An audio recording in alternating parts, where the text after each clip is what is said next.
Bismillahirrahmanirrahim. Assalamualaikum warahmatullahi wabarakatuh. Innal hamdalillah nahmaduhu wa nasta'inuhu wa nastaghfiruh wa na'udzu billahi min shururi anfusina wa min sayyiati a'malina. Man yahdihillahu fala mudilla lahu wa man yudlil fala hadiya lahu. Asyhadu an la ilaha illallah wahdahu la syarika lahu wa asyhadu anna Muhammadan 'abduhu wa rasuluh. Allahumma ati nafsi taqwaha wa zakkiha anta khairu man zakkaha anta waliyuha wa maulaha. Amma ba'du. Ikhwatul iman, ikhwatul fiddin, a'azzakumullah wa uhibbukum fillah. Alhamdulillah, summa alhamdulillah. Alhamdulillah ikhwatul iman, kita ada sedikit ruang waktu yang berbaki daripada hari ini untuk duduk dalam majlis ta'lim, untuk mendengar ayat-ayat Allah dan petunjuk-petunjuk daripada Rasulullah sallallahu alaihi wasallam. Ikhwatul iman, mungkin benar sebahagian daripada ungkapan kita. Kebanyakan orang tua-tua suka cakap, selama sesuatu benda itu ada dengan kita, kita kurang menghargai. Bukan tidak menghargai, tapi kurang menghargai. Tapi terasa sangat benda itu sesuatu yang bermanfaat untuk kita apabila Allah uji kita dengan kehilangan benda itu. Kita rasa sangat manfaatnya. Mungkin bagi orang yang dah berumur banyak, dia terasa manfaat masa muda. Bagi orang yang tahu bagaimana susahnya hidup di umur dewasa, dia mula merasai betapa nikmatnya kalau Tuhan boleh ulang hidup dia balik, masuk sekolah balik, dia akan belajar bersungguh-sungguh. Mungkin bagi orang Allah Ta'ala uji peringkat lebih teruk, lebih tinggi, dia kematian ibu, kematian bapa, kematian isteri, suami, anak-anak, maka dia tahu sekiranya kalau Allah beri balik benda itu pada dia, itu adalah suatu nikmat. Ikhwan, mungkin itu adalah benar, itu adalah kesan daripada pemerhatian kita dalam hidup. Kalau kita cuba nak faham benda itu, kalau kita hilang sesuatu baru kita merasai nikmat sesuatu. Mungkin itulah akan jadi kepada kita ikhwan pada hari jasad ini dimandikan, dikafankan dan ditanam di tanah perkuburan. Sampailah kita bangkit di mahsyar di hadapan Allah, barulah kita tahu apa itu nikmat agama dan nikmat diutusnya seorang Rasul. Kerana ayat-ayat Allah dan sunnah-sunnah Rasulullah sallallahu alaihi wasallam memberi penekanan dan pelajaran kepada kita ikhwan. Kita duduk berapa lama dalam dunia, ikutlah siapa kita nak ikut, buatlah apa kita nak buat. Tetapi daripada dunia lagi telah dibocorkan soalan. Bukan UPSR saja, dibocorkan soalan. Ketika kamu dikapan, ditanam ke tanah pusara, akan ada soalan menanti kamu, siapa Nabi yang diutuskan kepada kamu. Sehinggalah bangkit di hari akhirat nanti ikhwan, diberitahu kepada kita, kita ini berketurunan Adam alaihi salam. Ketika Allah menjadikan Nabi Adam alaihi salam, suatu peristiwa yang gempar di dalam Al-Quran. Al-Quran menceritakan bagaimana kejadian Adam alaihi salam. Allah berfirman di hadapan jamaah ribuan jutaan, mungkin tak termampu kita kira malaikat. Wa idh qala rabbuka lil malaikati inni ja'ilun fil ardi khalifah. Perkataan ini menggemparkan penghuni langit. Sesungguhnya aku nak jadi di atas muka bumi ini khalifah. Khalifah iaitu berketurunan daripada bangsa manusia. Dan Allah nak mencipta insan yang pertama bernama Adam AS. Ikhwan, kalau Adam tidak dicipta, kita tidak ada. Secara adatnya begitu. Kalau Adam tidak dicipta, kita tidak ada. Nah ikhwan, malaikat mula bertanya, adakah akan dicipta manusia suatu makhluk yang akan menumpahkan darah, sedangkan kami telah dicipta untuk bertasbih? Allah menyatakan, aku lebih mengetahui daripada kamu. Dijadikan Adam dengan penuh kebesaran. Quran menyebut dijadikan Adam dengan tangan Tuhan, penuh kebesaran. Tiba-tiba terjadi peristiwa yang kedua besar. Ada makhluk yang bernama Iblis enggan sujud kepada Adam. Sangat besar tragedi ini ikhwan. Satu, isytihar Allah akan dibuat Adam, isytihar di hadapan ahli-ahli jannah, di kalangan para malaikah al-muqarrabin, akan dibuat makhluk yang bernama Adam. Kemudian peristiwa gempar yang kedua berlaku, dialog di antara malaikat dengan Tuhan, bertanya tentang kedudukan makhluk ini. Dan Allah bercerita dengan penuh kemegahan, wa 'allama Adam al-asma'a kullaha, akan kuberikan kemuliaan kepada Adam AS. Asma'a kullaha, Adam tahu nama bagi semua benda. Terjadi peristiwa yang ketiga yang lebih besar lagi ikhwan. Berlakulah keengganan makhluk yang pertama, kekufuran yang pertama, kesombongan yang pertama. Iblis alaihi laknatullah wa kana minal kafirin, dia daripada orang yang kafir dan kufur kepada Allah. Tak cukup takat tu ikhwan, berlaku peristiwa yang keempat yang sangat besar ikhwan dalam syurga. Bagaimana pengkhianatan Iblis ini untuk mengeluarkan Adam dan Hawa daripada syurga. Dan untuk perkara ini Allah merakamkan di dalam Al-Quran, ya bani Adam alla ta'budu syaitan innahu lakum aduwwun mubin. Hei anak Adam, jangan sekali-kali kamu menyembah syaitan. Jangan sekali-kali kamu turut akan syaitan. Dia musuh kamu yang nyata. Dia musuh bapa kamu, musuh ibu kamu, dia musuh yang nyata. Terjadi peristiwa yang keempat, kelima besarnya ikhwan. Adam dan Hawa melanggar larangan Allah. Kemudian terjadi susulan peristiwa yang berikutnya, Allah menunjukkan kemurkaannya. Terjadi peristiwa yang berikutnya, penyesalan Adam AS. Terjadi peristiwa yang berikutnya, pakaian Adam daripada syurga ditanggalkan oleh Allah. Allah berfirman dengan penuh kemurkaan, qulna habitu minha jami'a, keluarlah kamu kesemuanya daripada syurga.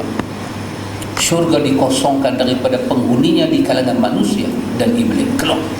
Yang ada di sana hanya para malaikat. Terjadilah perkara yang besar di muka bumi, tangisan Adam AS.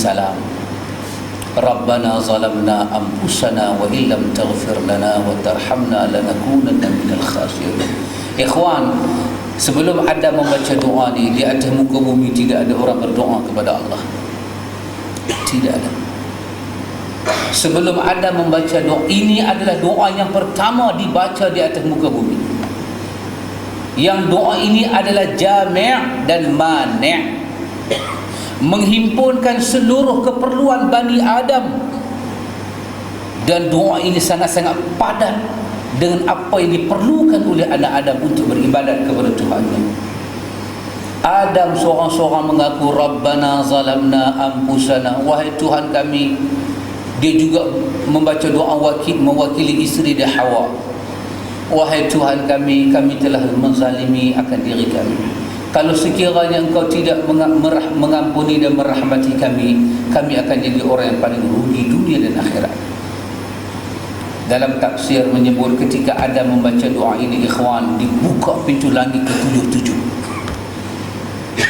Para malaikat turun berduyur-duyur mengaminkan doa Adam alaihi salam. Ketika para malaikat melihat tangisan Adam alaihi salam, para malaikat majlis sibuk ikhwatul iman, di antara bumi dengan langit dipenuhi dengan para malaikat naik turun membawa berita Adam kepada Tuhan, membawa berita Tuhan kepada Adam. Bumi menjadi gegar, langit menjadi terbelah kerana doa Adam alaihi salam. Ikhwan, apabila sampai di hari akhirat, di dalam hadis yang diriwayatkan oleh Al-Imam Al-Bukhari, Nabi bercerita kepada kita, apabila sampai di hari akhirat, manusia akan bangkit dalam keadaan telanjang bulat. Ikhwatul iman, telanjang bulat. Lamanya kita duduk dalam alam barzakh ni, habis kapan kita rosak habis dah. Di sana ada nikmat, di sana ada azab. Kita akan dibangkitkan di hari akhirat. Kita berlari-lari ketika itu, ikhwan. Adam alaihi salam adalah makhluk di kalangan manusia yang pertama Allah cipta dengan tangan Allah, dengan kemuliaan Allah, dan ditiupkan roh Allah kepada Adam. Apabila sampai di hari akhirat, Nabi menyebut dalam hadis yang sahih, umat seluruhnya berkumpul pada Adam, menyatakan, ya Adam anta aba bashar, wahai Adam, kamu adalah bapa bagi manusia. Tuhan telah menjadikan kamu dengan keajaiban, dengan kudratnya, dengan tangannya, dengan keistimewaannya. Tolonglah kami Adam.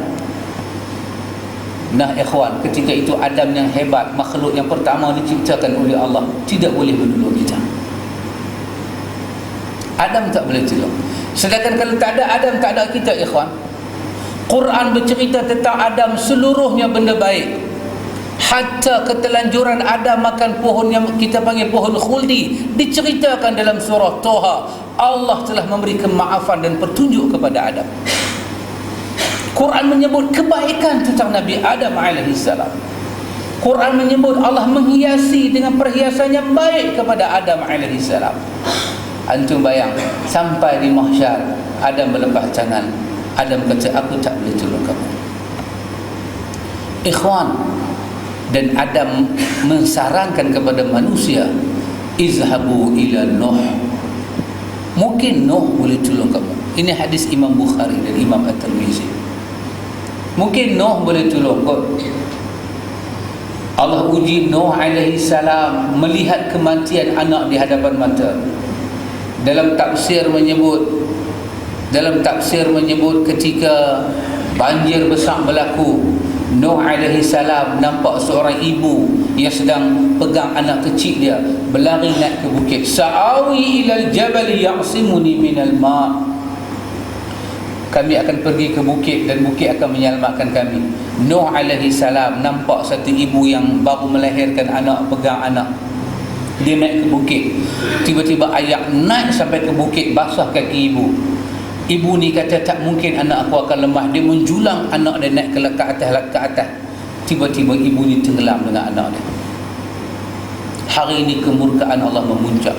Yang selamat adalah Nuh dan orang-orang yang berada di atas bahtera Nuh, termasuk isteri dan anak Nuh. Nuh terkulai layu di hadapan Allah. Nuh menyatakan, innahu min ahli. Ya Allah, itu keluargaku. Allah jawab kepada Nuh, innahu laysa min ahlik, innahu amalun ghairu salih. Walaupun darah dagingmu, isterimu, anakmu, keturunanmu, benihmu, tapi amal mereka bukan amal orang saleh. Mereka tidak mengucap dua kalimah syahadah. Kata Adam, pergilah kepada Nuh, mungkin dia boleh tolong. Dia ada pengalaman yang banyak. Insan yang hidup di dunia puluh tahun datang kepada Nuh. Nuh kata, aku tak boleh tolong hamba. Pergilah kepada Ibrahim, mungkin dia boleh tolong. Ibrahim yang akan kita sambut raya haji ini berkaitan dengan sunnah Nabi Allah Ibrahim. Haji, tawaf, sa'i, kemuliaan bumi Mekah dikaitkan dengan Nabi Ibrahim alaihi salam. Qurban dikaitkan dengan Nabi Ibrahim alaihi salam. Khitan yang kita buat pada anak-anak kita dikaitkan dengan Nabi Ibrahim alaihissalam. Sampai pada Ibrahim, yang recommend kita pergi kepada Ibrahim adalah Nuh. Bukan orang biasa ya kawan, Nuh. Yang recommend kita pergi kepada Nuh adalah Adam. Kata Ibrahim, mungkin kamu boleh cari Musa. Kita datang kepada Musa alaihissalam. Dan Musa ikhwan yang disebut dengan wa kallamallahu Musa taklima. Allah bercakap dengan Musa. Mudah-mudahan lidah Musa yang pernah bercakap dengan Tuhan boleh menolong kita. Musa kata pergilah kepada Isa. Isa dipanggil Ruhullah kerana dijadikan Isa dalam keadaan yang cukup unik ikhwan. Tiba-tiba Isa menyatakan tak ada siapa boleh tolong kamu. Yang boleh tolong kamu hanya Muhammad sallallahu alaihi wasallam. Nah ikhwan, sampailah ke muncak manusia, sampailah ke muncak tangisan manusia. Apabila dia sampai depan Nabi sallallahu alaihi wasallam, apa akan terjadi pada manusia? Satu kejutan yang besar ikhwatul iman.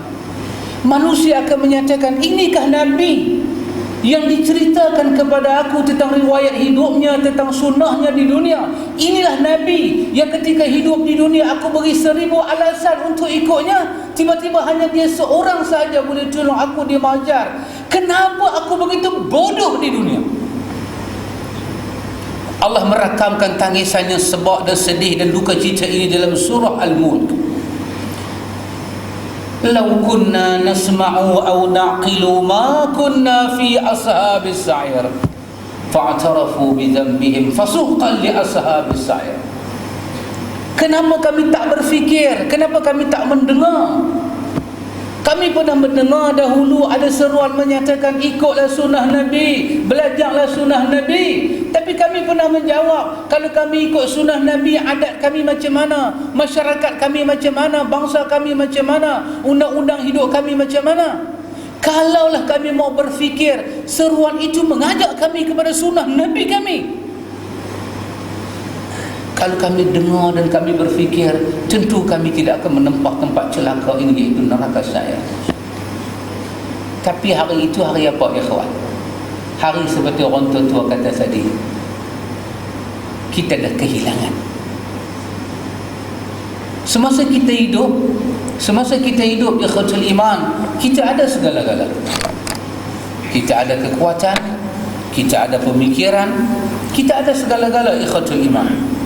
Tapi ikhwan, apabila kita mati ikhwan, kita hilang segala-gala. Tempat kita mendengar ikhwatul iman, tempat kita melihat ikhwatul iman, tempat kita mengkaji ikhwatul iman, tempat kita bertanya, bersoal jawab hanya di dunia. Hanya di dunia. Al-Quran merakamkan kepada kita ikhwatul iman tentang satu jamaah yang dibawa di hadapan Allah di mahsyar. Al-Quran menyatakan kepada kita ikhwatul iman, wasiqal ladzina kafaru ila jahannam zumara hatta idza ja'uha futihat abwabuha wa qala lahum khazanatuha alam ya'tikum rusulun minkum yatlu 'alaykum ayati rabbikum wa yunzirunakum liqa'a yawmikum hadha qalu bala. Dibawa satu jemaah ini di hadapan neraka Jahannam. Zumara, satu golongan dibawa, satu rombongan besar dibawa, ramai-ramai mereka ni dibawa di hadapan neraka Jahannam. Hatta idza ja'uha, apabila mereka sampai di depan pintu neraka Jahannam, futihat abwabuha, dibuka pintu. Dibuka semua pintu yang ada, dibuka keseluruhannya. Wa qala lahum, dikata pada jemaah yang menuju ke pintu neraka ini, iaitu khazanatuha, penjaga neraka, bertanya, alam ya'tikum rusulun minkum,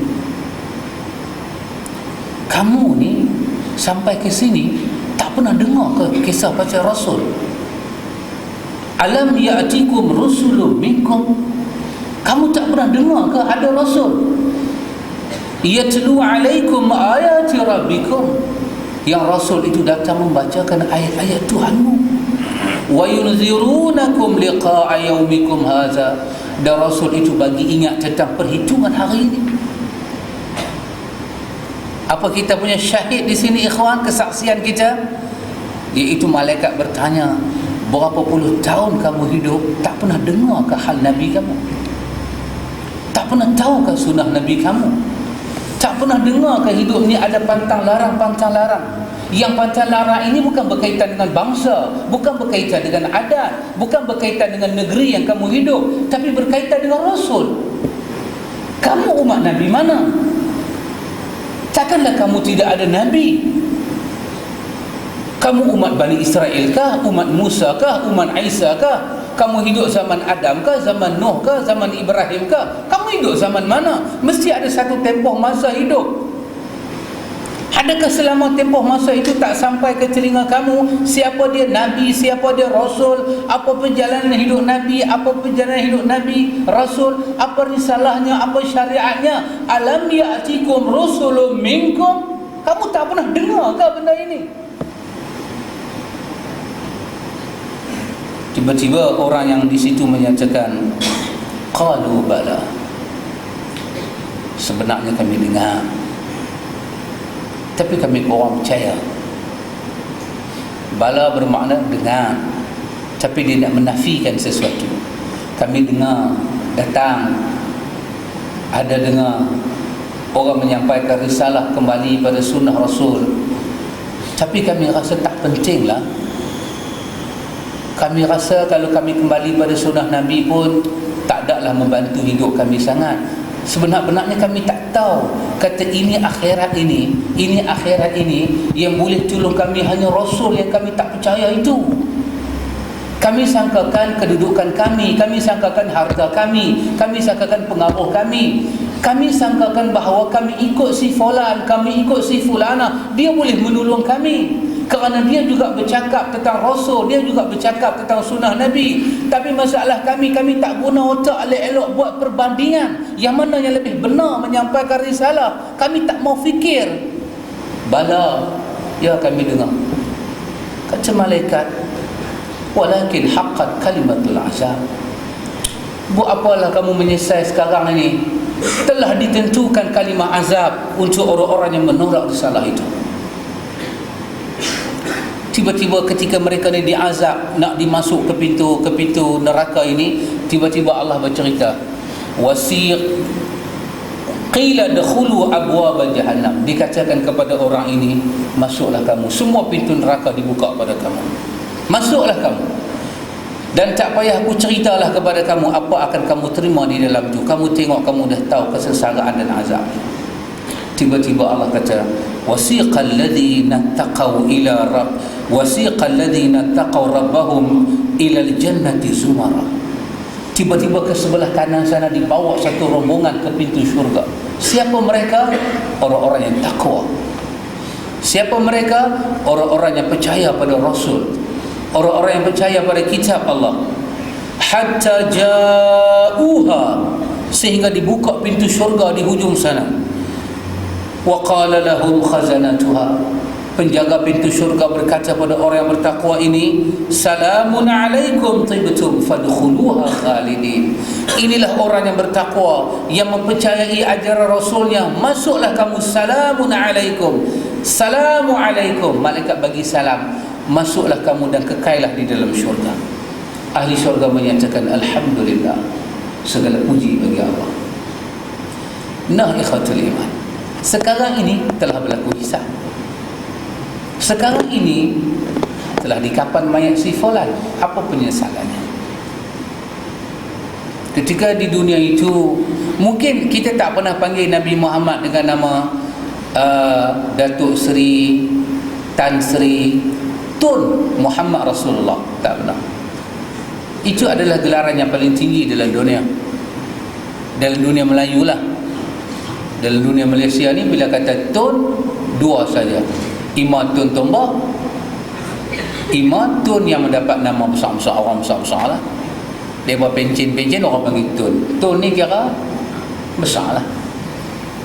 Tapi Rasulullah SAW tidak mendapat gelaran Tun Muhammad. Siapa Nabi kamu? Nabi saya Tun Muhammad sallallahu alaihi wasallam. Tidak. Dan kalau itu diberikan, sangat tidak layak, sangat meloyakan. Kerana martabatnya bukan Tun. Martabat Tun diberi oleh orang, tetapi martabat Rasul diberi oleh Tuhan. Yang Tuhan tidak akan beri pada manusia yang paling tinggi dalam dunia ini dengan martabat Rasul dan martabat Nabi, melainkan pada umat akhir zaman diberi kepada Muhammad salawatu rabbi wassalamu alaihi. Nah ikhwan, ketika kita hidup ni ikhwan, kita mendengar tentang perjalanan hidup Nabi. Perjalanan hidup Nabi. Kita menyatakan ini sunnah Rasulullah, ini bukan sunnah Rasulullah.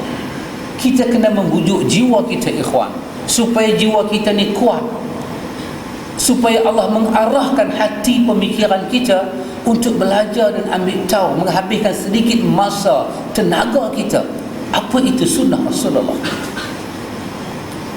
Kenapa ikhwan? Nanti nikmat hidup ini hilang, mula nyawa kita dicabut, kita masuk ke alam barzakh, akan disebut siapa nabimu. Kita tak pernah mati, saya tak pernah mati, sahabat-sahabat pun tak pernah mati, kita tak ada pengalaman mati ikhwan.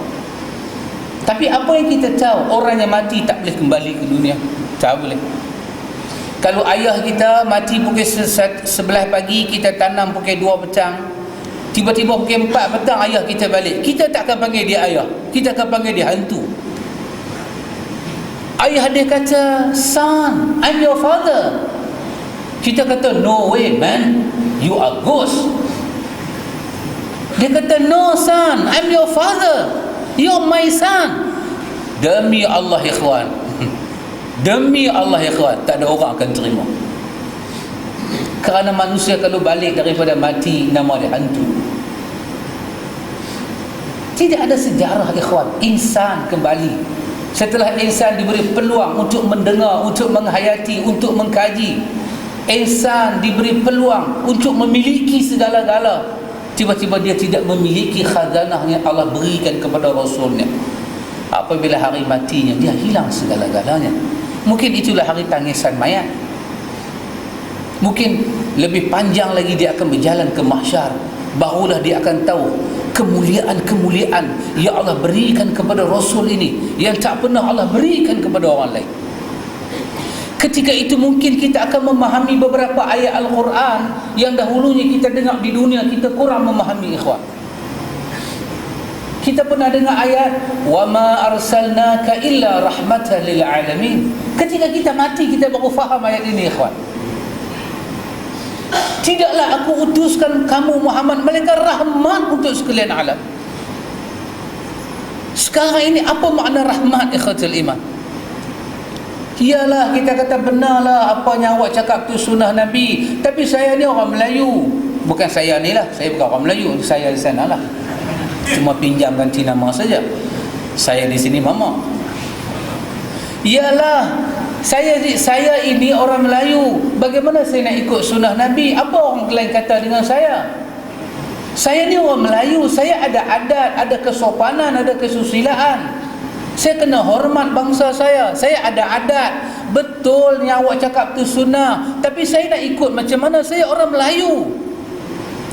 Ikhwan, wa ma arsalnaka illa rahmatan lil alamin, untuk Muhammad, bukan untuk bangsa Melayu. Kalau ayat ini untuk bangsa Melayu, saya macam mana? Kalau tidak diutuskan Melayu sebagai rahmat, habis saya macam mana? Saya tak puas hati. Saya tak minta, aku tidak pernah minta jadi begini, tak pernah minta. Tapi Tuhan yang bagi, bangsa Tuhan yang bagi. Tapi apa sekarang ini Allah menyatakan wa ma arsalnaka illa rahmatan lil alamin, tidak aku utuskan engkau melainkan rahmat bagi sekalian alam. Ketika kita nak ikut rahmat ini, kita nak ikut kehidupan rahmatan lil alamin, ada 1000 halangan ikhwan. Ada 1000 halangan. Kita nak menjalankan kenduri kenara anak pinak kita cara rahmatan lil alamin. Orang bertanya, pelik sungguh kenduri hang ni. Pelik sungguh kenduri hang. Pelamin tak ada, bersandin tak ada. Anak perempuan hang pun tak make up. pakai tudung, pakai purdah lagi. Apa punya kenuri ni? Saya menyatakan ini adalah sunnah rahmatan lil alamin. Hari kahwin bukan hari menayangkan kecantikan anak kepada orang. Hari kahwin adalah hari angkat nikah. Angkat nikah itu menyebabkan iblis menangis di atas muka dunia kerana terselamat dua insan daripada zina. Tiba-tiba kita bagi iblis berseronok dengan kita dandankan anak kita dengan rupa para syaitan. Macam mana saya tak buat lagu tu, Ustaz? Saya ada mertua, saya ada mak mentua, pak mentua, saya ada tok-tok yang nak tengok. Lupakah kamu wa ma arsalnaka illa rahmatan lil alamin? Ikhwan, ini pertaruhan iman, ikhwan. Sebagaimana orang Arab diuji dengan peristiwa Isra dan Mi'raj. Sebahagiannya percaya, sebahagian tak percaya. Nah, kita tak diuji dengan Isra' Mi'raj, kita diuji dengan kehidupan Rasul yang agung ini, ikhwan. Berapa orang nak ikut, ikhwan? Dan nanti di hari akhirat, bukan orang tua yang dia ikut tak boleh tolong, Adam sahaja tak boleh tolong dia, ikhwan. Nuh sahaja passing baton kepada Ibrahim, Ibrahim passing baton kepada Musa, Musa passing baton kepada Isa. Nah, baton itu akan datang kepada Muhammad dan kita meminta pertolongannya. Yang orang inilah ketika kita hidup di dunia, kita bagi 1000 alasan. Saya tak boleh ikut, Melayu lah saya, orang Malaysia lah saya, adik-beradik saya ada ramai. Sekarang apa jadi dengan adik-beradik hang? Panggil mereka tolong hang. Kalau Muhammad tak tolong, apa akan jadi dengan hang? Ya kawan, betul tak orang Melayu kata, bila kita hilang sesuatu, kita baru tahu makna sesuatu. Baru kita tahu, ikhwan. Kita pergi Mekah, beberapa tahun dulu kita pergi Mekah 50 hari kita pergi seorang. 50 hari kita duduk sana, ikhwan. Kita duduk sana buat haji.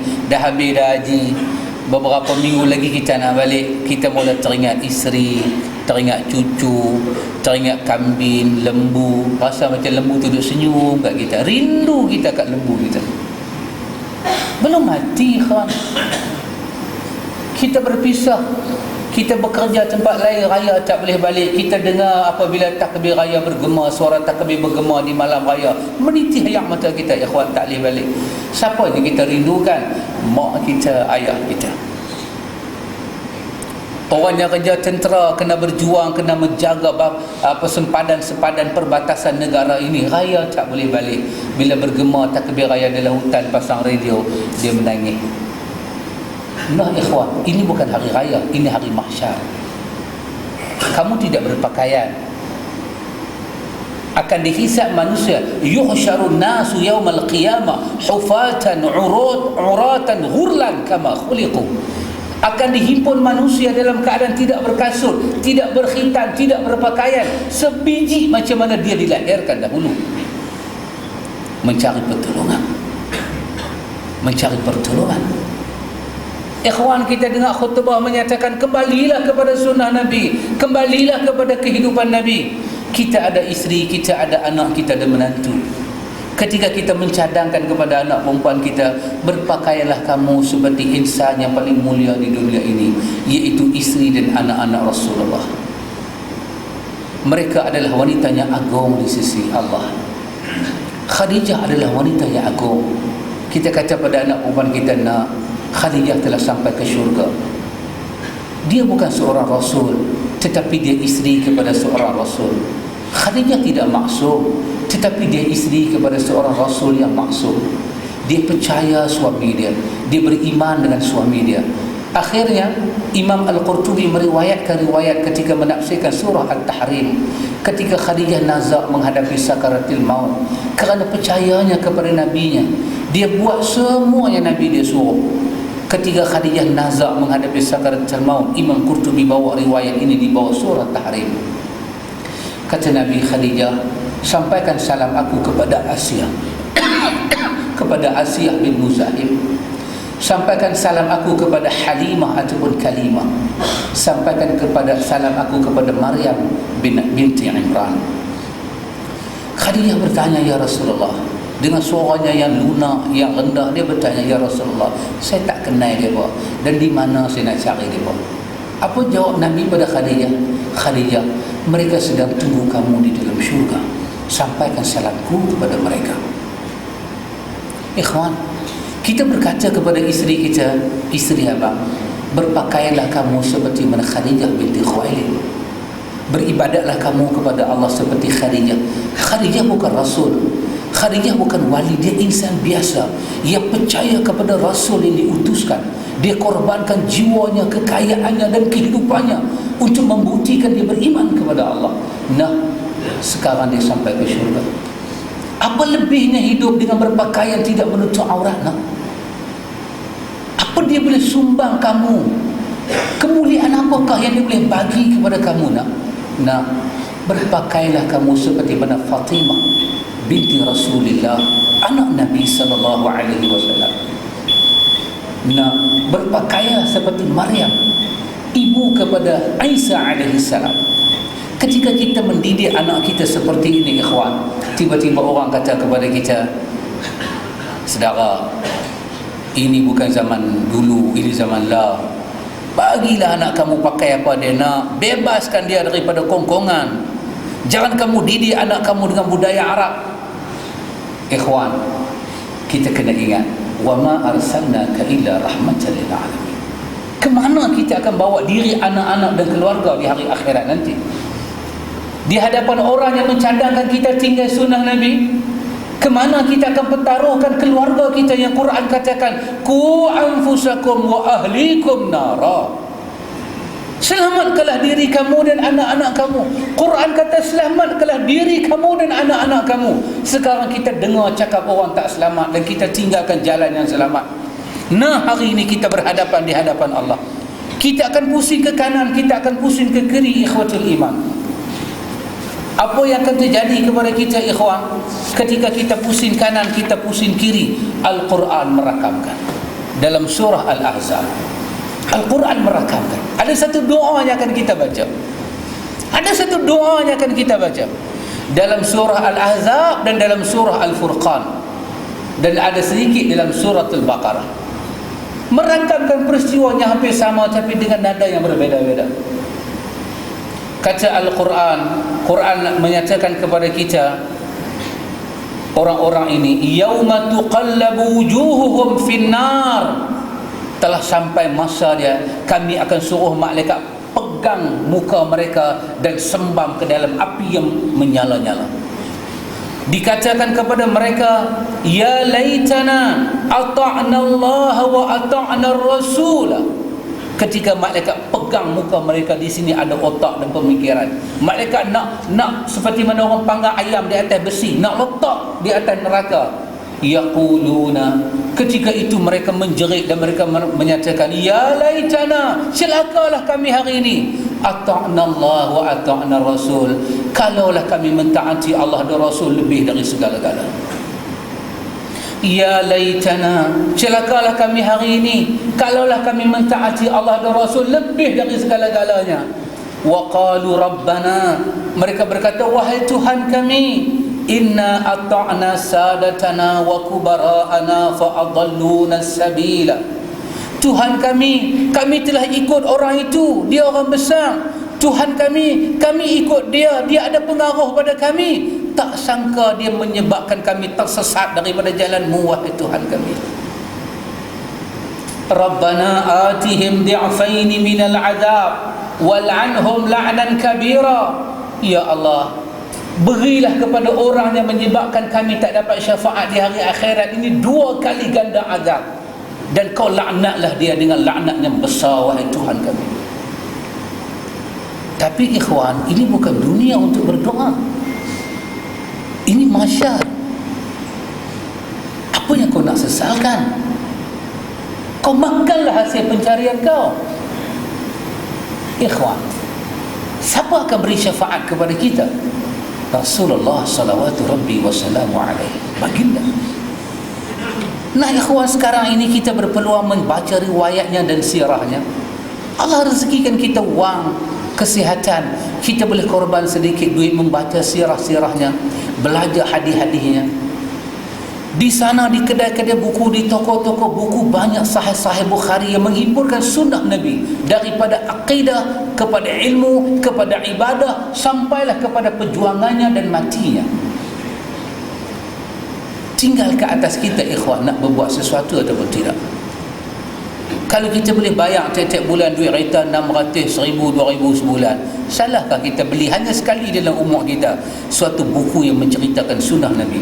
Sekali dah kita beli, untuk mengetahui bagaimana langkah dan perjalanan hidup seorang Rasul.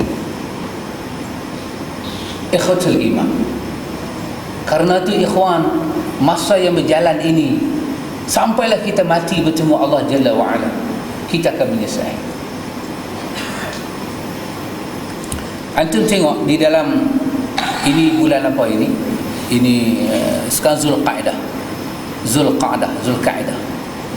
Bukan Al-Qa'idah, Zulqa'dah. Kita akan masuk Zulhijjah. Kita ikhwatul iman, bila masuk Zulhijjah, kita bawa diri kita ikhwan kepada cara Rasulullah sallallahu alaihi wasallam. Di dalam hadis Imam Muslim daripada Ummu Salamah, Nabi ajak kita benda kecil berkaitan dengan Zulhijjah. Kalau sekiranya kita berkemampuan, Nabi mencadang. Yang mencadang ni adalah Nabi, dan benda ini duduk dalam posisi sunnah. Nabi menyatakan 10 awal daripada bulan Zulhijjah mempunyai kelebihan yang tidak boleh ditandingi oleh setahun. Setahun ada 12 bulan. 10 hari dalam bulan Zulhijjah, setahun tak boleh tanding. Dia mempunyai kelebihan yang tinggi. Daripada 1 Zulhijjah sampailah akhir hari tasyrik. Sampai akhir hari tasyrik, kalau kita hitung, lebih kurang kita kata 14 hari. Tapi sebenarnya 10 hari Zulhijjah dengan ujung hari tasyrik yang akhir, kelebihan dia sama. Pasal itu dia masuk dalam 10 yang akhir. Pasal itu dia panggil 10. Nabi kata siapa yang nak puasa boleh puasa 9 hari. 1 Zulhijjah sampailah hari Arafah. Kalau dia larat, dia puasa. Nabi kata kalau dia nak bersedekah, gandakan sedekah dia 1 sampai 10 Zulhijjah. Bagi orang-orang yang terlibat dengan kurban, Nabi katakan bagi orang-orang yang terlibat dengan ibadat kurban, apabila masuk 1 Zulhijjah, sampailah binatang kurban dan disembelih, janganlah dia potong rambut, dia bercukong, dia potong kuku, sehinggalah binatang korban dan disembelih, barulah dia pergi bersihkan tubuh badan dia. Nah ikhwan, di sisi para mazhab, mereka mengambil hadis ini, mereka berbincang, mereka kata ini di antara benda sunat sahaja. Tak apalah, itu perbahasan ilmu imam-imam mazhab. Soalannya satu ikhwan, yang mencadangkan benda ni siapa? Yang mencadangkan benda ni bukan JKK kampung, bukan JKP. Yang mencadang ini adalah Rasul. Bagaimana sentuhan perasaan kita sebagai umat yang kita tahu kelebihan dia di mahsyar nanti. Apalah salahnya seorang umat wakhfid janah, dia merendahkan keegoan dia. Dia ingat dalam hati dia, ya Allah, tahu ni aku nak buat apa yang kekasihmu cadang, kerana dia akan bantuku di hari akhirat. Mungkin kita rasa gatal-gatal sikit. Pasal apa? What we say in Malay, dia naik kan, jadi jambang. Selalu kita jenis smart, naik sikit kita jilatkan dia. Jadi bila kita nak 10 hari, Allah kita kata sembelih, kita nak sembelih 13 hari bulan, Allah mau 13 hari, kuku panjang. Dia apa panjang kerana Allah. Panjang kerana Allah. Allah bagi umur panjang, Tuhan tak merongot pun panjangnya umur hang tu. Kita kuku panjang kerana Allah, kita merongot panjangnya. Bersihkanlah kuku kita. Bersihkanlah, jagalah. Buanglah segala kuku-kuku yang kotor tu, bersihkan dia. Biar rambut kita dia jangan cukur. Jangan cukur. Misal kita panjang, kalau dia labuh sangat, kita trim aja. Jangan bagi dia masuk dalam mulut kita. Trim saja, cukup. Saya tak boleh lah Ustaz, saya rasa boleh kan, tapi saya tak boleh lah Ustaz, saya rasa miang. Jangan bagi miang, damaikan. Saya tak boleh lah Ustaz, saya gelisah, tenangkan. Saya tak boleh lah Ustaz, tu saya buat. Ikut siapa nak buat. Dan yang akan membantu kau di hari akhirat adalah Rasulmu. Saya tak boleh Ustaz, rambut kalau panjang ni saya lemah. Nanti isteri saya pun kata macam-macam, awak abang ni ghaflah lah. Kan abang menikah lagi satu, ghaflah tak abang kat saya. Tak, aku tegakkan sunnah Nabi-Mu. Bini mula nak bimbang, sunnah apa abang? Sunnah korban. Itu sudah abang tak buat pun. Tu sudah mamak tu tak main lagi. Malam ni baru dia abang. Tu yang aku baru tahu. Tahun ni aku baru nak buat. Masya Allah ikhwan. Ini diceritakan oleh Ummu Salamah, isteri baginda sallallahu alaihi wasallam dalam hadis Imam Muslim. Walaupun perbahasan ulama dia sunat, tapi bukan sunat tu kita nak tengok lahir daripada lisan dan lidah siapa ikhwan. Kita percaya dengan satu benda ikhwan, setiap benda kita buat kerana Allah dan mengikuti jalan Nabi, Allah tidak akan sia-siakan. Kita dah ikut jalan orang lain dah, banyak jalan orang lain kita ikut, apa hasil dia? Tak bahagia kita ikhwan, tak bahagia. Banyak dah cadangan-cadangan orang lain kita ikut, kita akhirnya kita tak ada apa-apa. Kita ambil nasihat orang, hatta kita nak kahwin, kita ambil satu konsultan, tanya kat dia macam mana nak buat wedding ni semua ni. Dia bagi cadang, kita buat, kita ambil gambar besar, lepas tu kita tanam gambar pengantin tu dalam ais, kita bekukan. Bila pengantin keluar, kita suruh pengantin katok dengan hammer, pecah ais, brum. Kita pun terima cadangan dia. Oh, kita kata bagus. Setiap kali kita terima cadangan dia, duit kita habis. Dia kata, encik, ni bukan bagi cadangan saja, RM400. 400. Anak kita nak kahwin, kita pergi sewa baju, dia minta 400 lagi. Semua orang yang bagi cadangan, semua mereka ugut kita, minta duit.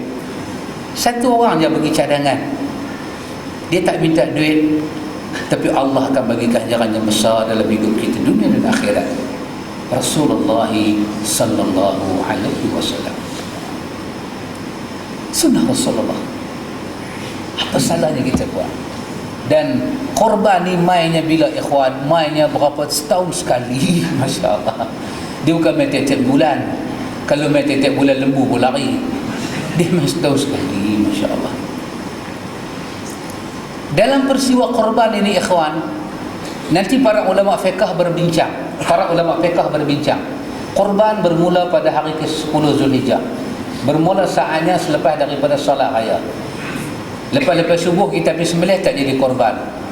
Jadi sembelih boleh berniaga kat market dia. Syaratnya lepas kita sembahyang raya, kita korban. Maka habis dia pada hari ke-13, hari Tasyrik. Panjang. Di dalam riwayat Nabi menjelaskan kepada kita, Nabi kata inilah hari 10, 11, 12, 13. Dalam setahun 4 hari Allah nak memberi ganjaran korban kepada kita. Berkorbanlah kamu di sisi Allah. Lembu kah, kambing kah, unta kah, apa yang kamu mampu, berkorbanlah di sisi Allah.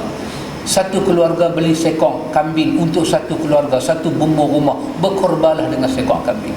Kita masuk setumpuk daripada bahagian lembu, masuklah.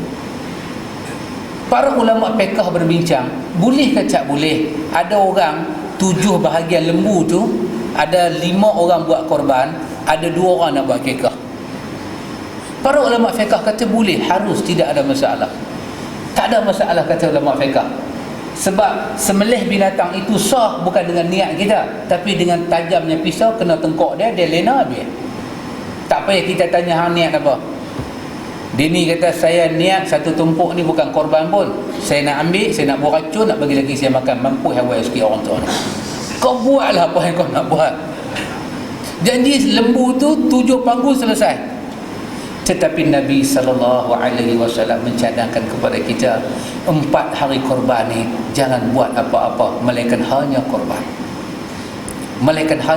Jangan masukkan bahagian kekah, jangan masukkan bahagian kenduri, melainkan hanya korban. Para fuqaha ahli fiqh berbincang boleh. Kita tidak pertikaikan itu. Cuma kita menyatakan cadangan dan anjuran daripada Nabi SAW hanya korban. Maka bagaimana kita melihat cadangan itu ikhwan? Kita kata tak apa, tak ada masalah. Bukan masalah, masalah memang tak ada. Kalau kita berhenti kuliah ni pukul 11 pun tak ada masalah. Mana ada masalah kan? Tak ada masalah. Tak ada. Orang kita suka mengaji. Kita berhenti sejam, dia kata ustaz 2 jam. Kita pun 2 jam berhenti, dia kata ustaz 2 jam setengah. Oh, dahsyat orang tak mengaji. Tak ada masalah, memang tak ada masalah. Tetapi bagaimana Nabi mencadangkan kepada kita? Nabi cadang kita korban 4 hari. Dalam setahun 4 hari. Lepas daripada setahun ini, kau sembelihlah di atas apa niat ni kau nak sembelih. Kau buatlah puas-puas. Itu hanya cadangan orang yang akan menyelamatkan kita di hari akhirat. Itu cadangan orang itu sahaja, ikhwan. Maka atas kita lah. Macam kita sembahyang, antum tengok kita sembahyang kan, kita masuk saf awal.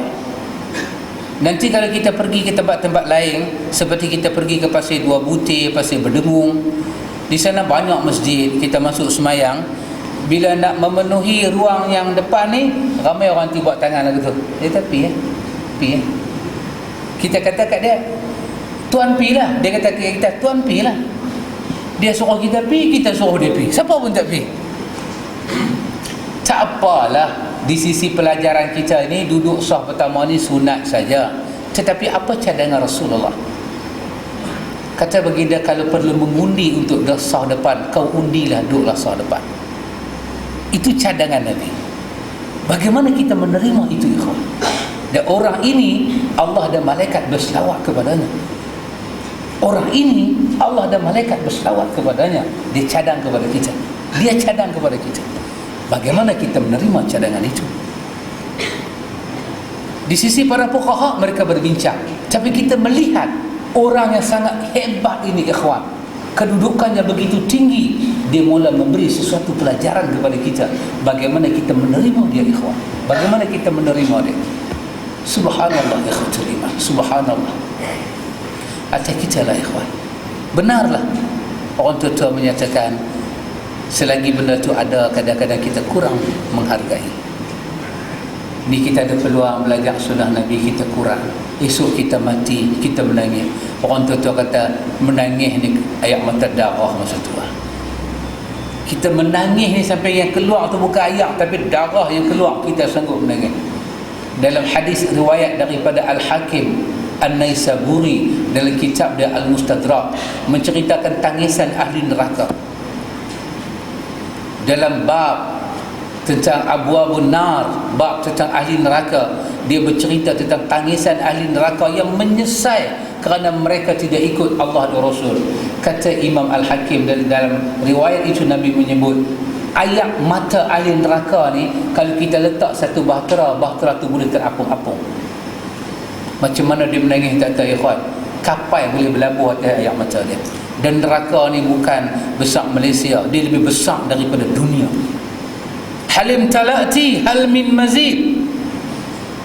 Allah kata pada neraka, halim talati, kau penuh dah lagi? Neraka jawab, hal min mazid, nak tambah lagi kan? Dan dia akan mengembang sebesar-besarnya. Jangan bimbang, setiap ahli yang neraka ada bahagian dalam neraka. Jangan bimbang. Koklah dia bimbang kan, dia kata manusia daripada Nuh, oi, banyak dah masuk neraka. Bani Israel masuk neraka, dia kata penuh dah apa kala ni. Jangan bimbang, ada bahagian hang. Ada bahagian hang. Derhaka sahaja, hal min mazid, dia kembang. Kembang dia sekembang-kembangnya. Pasal itu Nabi dalam riwayat Al-Bukhari dan riwayat At-Tirmizi daripada Abu Hurairah, satu hari Nabi kata kepada para sahabat, api yang kamu sedang cucuh ni, duk makan, duk semua ni, Nabi kata narukum hadhihi, ini neraka yang kamu, ini api yang sedang kamu duk cucuh ni, Nabi kata hanyalah satu daripada 70 bahagian daripada bahagian neraka. 70 kehangatan neraka Allah ambil satu bagi kat dunia, dia ada 69 lagi. Nanti di hari akhirat Allah cantum 69 tu dengan satu, Allah bakar manusia dan jin. Kata sahabat, yang satu ini sudah cukup membinasakan kami. Nabi kata di hari akhirat akan digandakan dengan 69 ganda lagi. Dahsyat, ikhwatul iman, sangat dahsyat. Karena itu ikhwatul iman, kita cuma ada satu peluang. Satu peluang. Kita teruskan perjalanan hidup kita ini, kita manfaatkan sebanyak-banyak mana ilmu kita boleh ambil tentang sunnah Rasulullah. kita laksanakan dalam hidup kita, dan kita dengan penuh tawakal kepada Allah, tawakal yang tinggi, kita bertawakal kepada Allah, kita selamat akhirat. Kita pasti selamat akhirat. Illa man atallaha biqalbin salim. Orang yang datang dengan qalbin salim, dia mesti selamat di hadapan Allah, dia mesti selamat. Ataupun peluangnya ada ini, kita tak usah buat demikian, kita jalanlah macam mana kita nak jalan. Kita jalan. Antum nanti kita baca dalam bab fadilah azan, bab fadilah azan, bagaimana dahsyatnya azan. Dia ada doa Allahumma rabbaha zi ta'wat tamah. Dia ada doa, kan doa azan, dipanggil doa wasilah. Dalam hadis Bukhari menceritakan, bila kita baca doa ni di hari akhirat, Nabi akan sujud di bawah arasy. Allah akan suruh Nabi angkat kepala, minta apa yang kau nak minta Muhammad. Setelah kita cari Adam semua tak dapat, last sekali kita cari Nabi, Isa suruh cari Nabi, Nabi duduk sujud di bawah arasy. Umat semua mai kat Nabi. Masa tu Allah kata pada malaikat, suruh Muhammad angkat kepala dia. Irfa' ra'sak, suruh dia angkat kepala dia. Sal, suruh dia minta, aku nak bagi. Apa Nabi minta? Nabi minta kepada semua umat yang membaca doa azan supaya mereka masuk ke syurga. Ikhwan, saya teringat Syekh kata kepada saya, dan saya pegang sampai lah, kalaulah setiap manusia mengetahui kelebihan azan, nescaya mereka akan hentikan kenderaan mereka di tengah jalan. Mereka akan mendoakan Nabi mereka dalam azan supaya mereka selamat di hari akhirat. Hadis ini adalah hadis Al-Imam Al-Bukhari, hadis yang sahih, ikhwan. Kerana kita minta maqaman mahmud, makam yang terpuji kepada Nabi, maka di hari akhirat semuanya berdoa dengan doa wasilah ini, Nabi bagi wasilah kepada dia di hari akhirat. Kerana itu ikhwan, macam mana ketika orang azan kita sembang, kita ambil wudu, tak apalah kita berhenti saat orang-orang azan, jawab Allahu Akbar, Allahu Akbar, asyhadu an la ilaha illallah, hayya 'alas salah, kita kata hayya 'alas salah, ataupun la haula wala quwwata illa billah, Allahu Akbar, Allahu Akbar, la ilaha illallah, kita dah jalan. Kita dah, kalau kita tak hafal lagi doa tu, kita kata ya Allah, berilah makam mahmud kepada Nabi aku, ya Allah, makam yang terpuji. Lepas tu kita berselawat, Allahumma salli ala nabiyina Muhammad. Lepas tu kita minta apa kita nak minta. Nabi kata di antara azan dan iqamah ada doa yang mustajab. Kalau orang Islam tahu fadilat azan, dia akan tak bercakap ketika orang azan, dia akan berhenti untuk menjawab azan dan mendoakan Nabi dia, kerana Nabi dia akan bagi syafaat di hari akhirat. Bagaimana kita sambut benda ni, ikhwan? Bukan tak boleh sembang, benda penting kita sembang lah. Kita memang nak sembang pun, dalam kuliah pun kita sembang, setengah-setengah tempat khatib baca khutbah pun dia sembang, kan? Ada orang lebih agresif lagi, lagu negaraku pun dia sembang. La haula wala quwwata illa billah. Penduduk negeri mana pun tak tahu dah orang ni. Kira lagu negara tu kira macam azan lah. Besar dia kan, kena maghrib berdiri. Azan tak yang dia berdiri. Dengar lagu negaraku semua kena sengak. Handphone pun kena off, automatically off. Dia bunyi pun kena lempar bang. Salah. Tapi azan tak seteruk tu. Cuma tu saya sembang, diam, dengar. Tengah bawa kereta, tengah bawa motor, quiet. Orang nak sembang dengan kita pun kita buat lagu tu. Apa hang buat lagu tu kat aku? Aku malu lah. Kita sengak bibi kat dia. Biarlah dia dengan kemaluan dia, kita sengak. Habis kita baca doa, kita kena tunjuk, ikhwan, sunnah Rasulullah ni kita kena izhar. Kita kena izhar. Para ulama bagi tahu pada kita ada adab kita berdoa. Kalau doa yang kita baca tu doa bersifat harian, dia rutin, kita tak angkat tangan pun tak apa. Macam kita masuk tandas, keluar tandas, masuk kenderaan, keluar kenderaan, masuk rumah, keluar rumah, masuk masjid, keluar masjid, semua ni ada doa. Doa macam ni kita sampai pintu masjid, tak perlulah kita angkat tangan. Sebab doa itu datang dalam bentuk rutin di harian. Kita nak masuk tandas, dengan nak terkencing, terketak-ketak lagu tu dah. Satu tangan duk pegang kain, duk kapit macam kuih kapit dah jadi. Lagi satu tangan duk Allahumma inni a'udzubika minal khubusi wal khaba'ith, terkencing terus tahu situ. Tak payahlah. Sambil jalan tu bacalah doa. Pastikan kaki kiri masuk, baca doa. Keluar tandas pun kaki kanan, ghufranak. Pendek aja, ghufranak, selesai. Syukur pada Allah, terima kasih, alhamdulillah, ya Allah ampunlah dosa aku, kot aku tersilap apa kata ni, ampun dosa aku, alhamdulillah. Tapi kalau doa itu melibatkan benda besar, para ulama mencadangkan kita angkat tangan macam doa lepas azan. Dia benda besar. Apa dia? Dia berkaitan dengan syafaat. Kita merasakan kerdil di hadapan Allah, dan Rasul yang besar ini akan bantu kita, ikhwan. Iman kita orang besar, iman kita orang besar. Macam saya orang besar, ikhwan. Saya bukan orang kecil. Yang kecil ni, pakcik ni kecil lah. Saya besar, dia bukan orang kecil. Saya orang besar. Mari kita timbang tengok siapa besar. Saya orang besar, saya baju pun saya besar. Walaupun kita ni orang besar, ikhwan, tetaplah di hari akhirat kita hilang kebesaran. Nanti ketika Allah jahannamkan alam ni semua, Allah akan bertanya, limanil mulkul yaum la ilaha illa ana. Mana dia raja-raja semua? Aku nak tengok. Allah bagi jahannam dunia ni. Wa nufikha fis sur. Punah ranah dunia ni habis. Tenang dunia ni, langit tak ada, bumi tak ada, lantai tak ada, apa tak ada, udara tak ada, semua nama makhluk tak ada. Illa man syaa Allah. Melainkan apa yang Tuhan tahu bagi dia punah, seperti syurga, seperti neraka, berlaku kiamat pun dia tak punah. Allah kekalkan dia di sana. Lain semua punah. Allah kata, ainal jabbarin, mana penyombong-penyombong di dunia? Ainal malik, mana dia raja-raja di dunia? Tenang, siapa tak jawab? Tak ada siapa. Allah kata, la ilaha illa ana. Rupanya tak ada siapa melainkan aku seorang lah. Baru Allah bangkitkan manusia balik. Walaupun kita siapa, ikhwan, kita tetap akan bangkit dengan telanjang bulat dan mengharapkan pertolongan Allah dan syafaat daripada Nabi. Dan Allah akan bagi syafaat, Allah akan bagi, Nabi akan bagi syafaat kepada kita dengan izin daripada Allah. Dengan izin daripada Allah, dia akan tolong kita.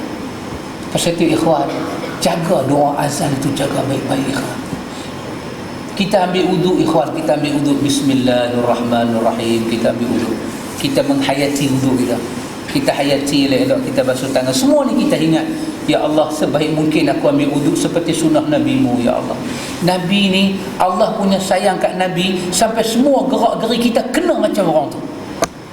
Aduh, saya tak tahu, ya khan, saya tak tahu.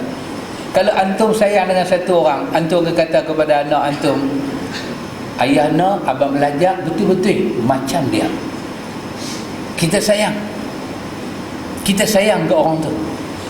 Allah punya sayang kat Nabi ni, Nabi kita ni, yang kita kata wa asyhadu anna Muhammadar Rasulullah ni, Nabi kita, Allah sayang kita sampai Allah bagi tahu kat kita, kau kena semayang sebiji macam dia, kau kena haji macam dia.